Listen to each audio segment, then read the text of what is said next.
বানাবো পনির কাবলি চানা মশলা।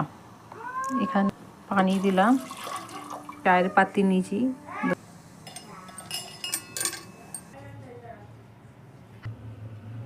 দেখুন কত সুন্দর কালার হয়েছে। চা পাতা দেওয়ার পরে পেঁয়াজ ছোটো ছোটো কুচি করে নিয়েছি, পনিরটা ছোটো ছোটো পিস করে নিয়েছি, ভেজলেও হালকা। টমেটোর পেস্ট হয়ে গেছে,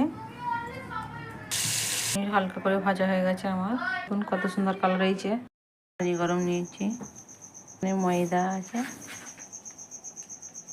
বেকিং সোডা নেবো। এখানে আবার সোডা নিয়েছি, এখানে লবণ নিয়ে এলাম, দই নিয়েছি, এখানে ভালো হবে। ডিম নিয়েছি,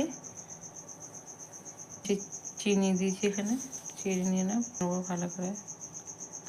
তেল নিলাম অল্প, মাখা হয়ে গেছে ভালো করে। এবার পানি, টক দই দিলাম, টক দই দিলাম, মাখা হয়ে গেছে। এবার আধ ঘন্টা রেখে দেবো, ঢাকনাতে ঢেকে রেখে দিলাম। আধ ঘন্টা পরে হয়ে গেছে। ফোড়নের জন্য পেঁয়াজ কেটে দিলাম, আদা রসুন পেস্টে দিলাম, মশলা দিলাম, মশলা দিলাম।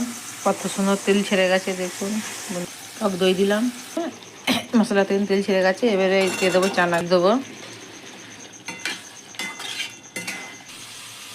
এইভাবে একবার বানিয়ে দেখবে, শীতে যেতে কাকে না ভালো লাগে। গরম গরম নান পুরি আর চানা মশলা পনির, খেতে দারুণ লাগবে। উপকারে সহজভাবে বানিয়ে দেবেন।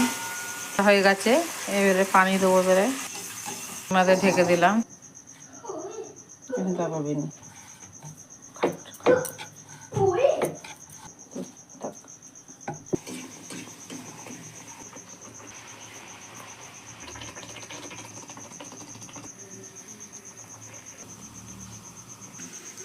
নানপুরি আমার রেডি, ওর সাথে চানাও রেডি, পনির চানা। শীতে যেতে এই নালে কান্না ভালো লাগবে।